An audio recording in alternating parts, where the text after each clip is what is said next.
sisi sekali, sangat kebetulan sekali.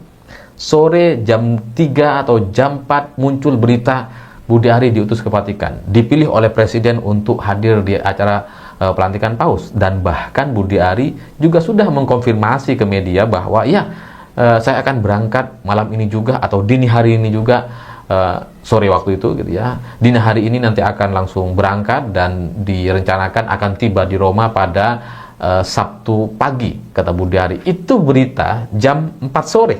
Saya sudah dihubungi sama sekretariat kepresidenan bahwa kita akan langsung berangkat ke sana. Jadi kayak penuh kebanggaan karena diutus sama presiden gitu kan.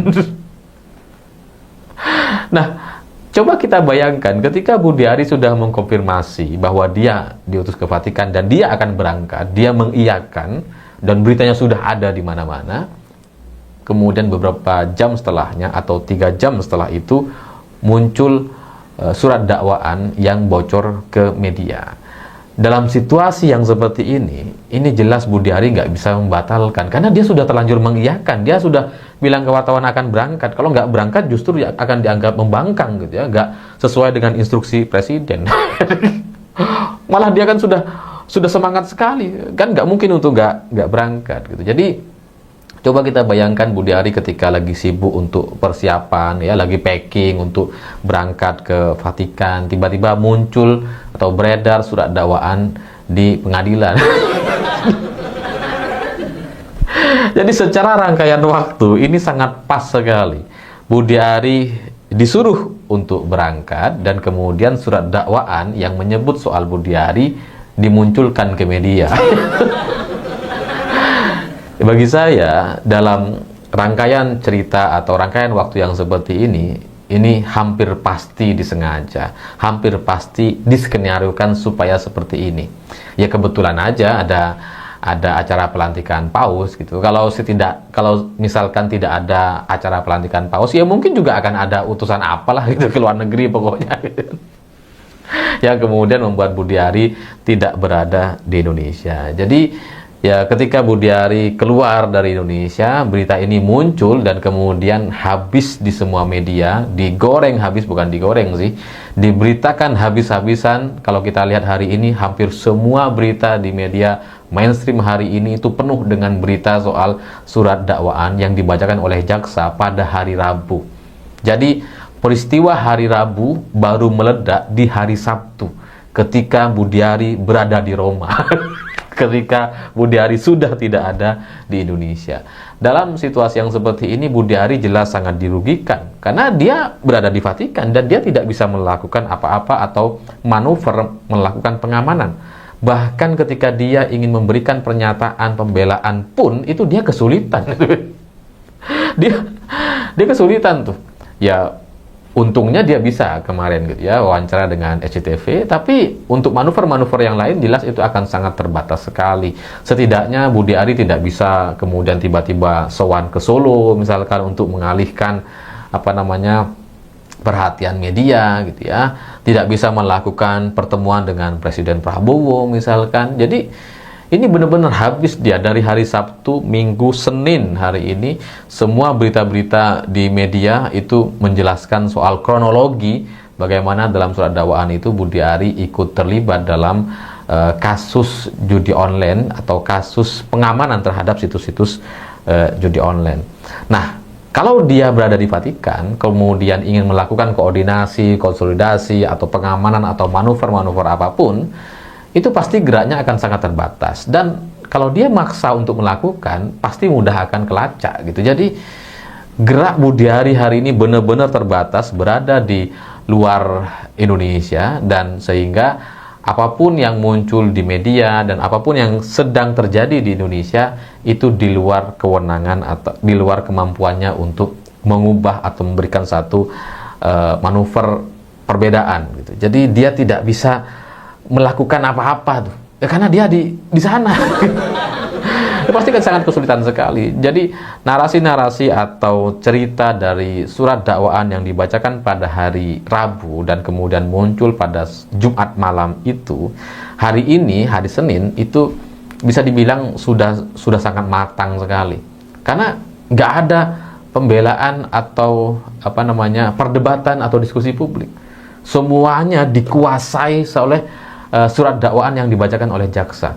Bahwa kemudian Projo memberikan pembelaan, itu pembelaan yang sudah terlambat sekali gitu. Kemarin dia baru ngasih pembelaan gitu. Dan itu sudah terlambat dan tidak bisa mengalahkan narasi atau surat dakwaan yang dibacakan oleh jaksa. Dan apapun yang dilakukan dan disampaikan oleh Budiari hari ini itu juga tidak akan mampu untuk melawan narasi atau cerita surat dakwaan yang sudah sangat matang di media.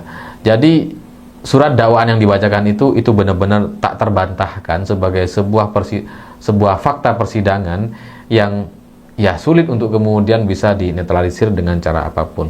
Dan saya juga menjadi semakin curiga bahwa ini seperti atau nampaknya disengaja, karena hari ini muncul satu berita yang unik gitu ya, bahwa jaksa kemudian memberikan jawaban, ya ditanya sama wartawan sih, tapi ya kita akan tahu lah gitu ya, dalam situasi politik yang seperti ini bisa aja tanya dong, nanti saya jawab. Ya saya nggak menuduh bahwa ini di setting demikian, tapi katakanlah ini murni terjadi begitu saja, tapi tetap saja beritanya itu sama, poinnya itu sama, bahwa jaksa memberikan jawaban terkait kemungkinan untuk menghadirkan Budiari untuk kepentingan pembuktian. Jadi ini semakin mateng ya, ibaratnya jawaban jaksa yang terakhir ini untuk membuka peluang atau kemungkinan menghadirkan Budiari di pembuktian atau kepentingan pembuktian, itu jadi seperti sebuah makanan yang sudah benar-benar terhidang di depan mata kita, udah mateng, udah siap dimakan. Jadi aneh sekali kalau kemudian Budiari bisa lolos dari situasi yang seperti ini. Dan melihat dari tanda-tanda pemberitaan dan hitungan waktunya yang sangat pas sekali, yang sangat presisi sekali, Budiari diutus ke Vatikan dan kemudian beberapa jam setelahnya surat dakwaan yang 2 hari lalu sudah dibacakan di persidangan tiba-tiba bocor ke media atau diberitakan di mana-mana, itu menunjukkan bahwa memang ini sangat luar biasa terencana. Jadi ya kita lihat saja apakah Budiari akan masih menunjukkan kesaktiannya, karena bisa aja lolos gitu ya. Desember lalu dia masih bisa lolos tuh setelah diperiksa gitu kan. Tapi saya, Halo teman-teman, kembali bersama saya di channel ini, channel NES 2045 yang membahas seputar politik, pendidikan, hingga budaya. Ya teman-teman, pada kesempatan video kali ini tentu kita menyadari adanya banyak sekali persoalan-persoalan yang terjadi di negeri ini. Banyak berbagai kasus, informasi-informasi yang kita dengar, dan itu membuat hati kita sangat miris mendengarnya. Apalagi ada beberapa atau mungkin oknum pejabat yang memelihara kejahatan misalnya, ya atau mungkin yang melindungi kejahatan, atau mungkin dia seolah-olah tidak dengar gitu ya, seolah-olah tak melihat, padahal sebetulnya ada gitu ya. Banyak sekali kasus-kasus di Indonesia yang sampai saat ini belum terselesaikan. Dari kasus soal Blok Medan, BLBI dulu ya, lalu kemudian minyak goreng, apalagi tuh. Ini baru-baru ini Pertamina, udah gimana kabarnya tuh? Masalah pagar bambu, itu gimana kabarnya tuh? Banyak sekali, ya, banyak sekali. Dan mungkin yang belum saya sampaikan masih banyak yang belum diusut tuntas. Atau mungkin masih banyak yang sudah masih banyak yang belum ketahuan sampai sejauh ini, kita nggak tahu juga. Saking maraknya korupsi di Indonesia. Nah, kemudian terkait persoalan kasus judi online ini, teman-teman, ini kan sudah banyak sekali memakan korban. Harusnya pemerintah, penegak hukum, negara harus hadir bagaimana cara memberantas ini dengan tuntas agar tidak lagi memakan banyak korban. Dan diduga ternyata Budiari terlibat juga dalam pengamanan, mungkin kita sebutlah backing lah gitu ya, judi online ini, dan beliau mendapatkan jatah 50%. Ya, itu yang saya dengar beritanya. Nah, saya nggak tahu benar atau tidaknya. Ya meskipun banyak orang mengatakan dia tidak menerima begini begono, tapi kan kita nggak tahu. Makanya harus dibuktikan secara hukum. Ya, dan itu dikatakan oleh kejaksaan langsung ya. Dan indikasi kuat memang tertuju pada beliau, ya, tertuju pada beliau. Dan kemarin beberapa bulan yang lalu pun sudah pernah diduga terlibat, indikasinya kuat. Hilang lagi beritanya, sekarang muncul lagi, ya. Nah, tetapi kalau kita melihat bahwa ini sebetulnya kalau sempat ini benar-benar terjadi, ini kacau banget sih saya rasa, ya, kacau banget. Tapi ya kita berharap ini bisa dituntaskan dengan proses hukum. Bila perlu tangkap, hukum, udahlah, ya, gak usah lagi banyak ini itu gitu, ya. Kalau sudah punya bukti, sudah ini udah benar-benar terbukti, ya udah tangkap dan penjarakan saja sekalian, ya, biar jerah. Gak ada pandang-pandang bulu, baik menteri, baik bekas ini bekas itu, menteri ini menteri itu, si A, si B, si C. Kalau terbukti melakukan tindak kejahatan, diproses secara hukum, ya. Nah, kalau di sini saya melihat ada penyampaian dari teman-teman kita di komentar pada video ini. Saya berkeyakinan ini cuma kamuflase untuk menutupi kasus tuannya Projo. Jika nanti di pengadilan, paling pengadilannya udah tahu maksud dari trik ini. Selanjutnya, tuduhan itu tak terbukti dan hilang begitu saja. Budiari takkan mungkin terjerat karena dia orangnya Jokowi, dan Jokowi dilindungi banyak orang termasuk Prabowo. Indonesia di negara aneh, orang-orangnya korup tetapi dia tetap tegak. Selama koruptor tidak dihukum mati, maka korupsi tetap merajalela. Haha, tamatlah riwayat Projo dan junjungannya, dikepung oleh ratusan kasus yang menunggu. Senjata makan tuan, menurut saya, Jokowi yang selama ini selalu menyandra lawan politiknya, sekarang Jokowi dan kroni-kroninya balik dikepung kasus dan menjadi senjata politik lawan-lawannya. Nah, kalau berbicara koruptor, saya rasa untuk membuat efek jerah, dibuat undang-undang yang memungkinkan mereka jerah, seperti hukuman mati untuk para koruptor misalnya.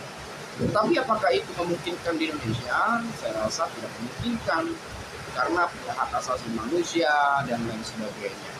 Sedangkan undang-undang perampasan aset saja itu belum disahkan di mana sampai sekarang. Ya, apalagi hukuman mati koruptor, yang benar aja rugi dong gitu, ya.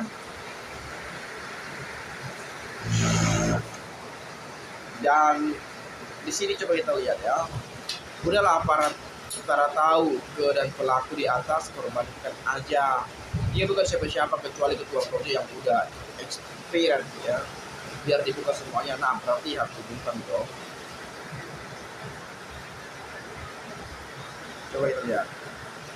Teruskan gencarkan kebenaran berita. Jangan terpengaruh dengan kata-kata gerombolan PKI gaya baru yang suka memutarbalikkan fakta. Itulah kelakuan gerombolan Jokowi anak PKI. Bandar judi itu, Budiari, Projo itu patut dihukum mati karena koruptor backing judol, dan bandar narkoba itu lebih berbahaya dari teroris. Budiari yang memframing dirinya sendiri dan Tuhan akan menghukumnya, omongannya mirip Jokowi, permainan rakor, ya.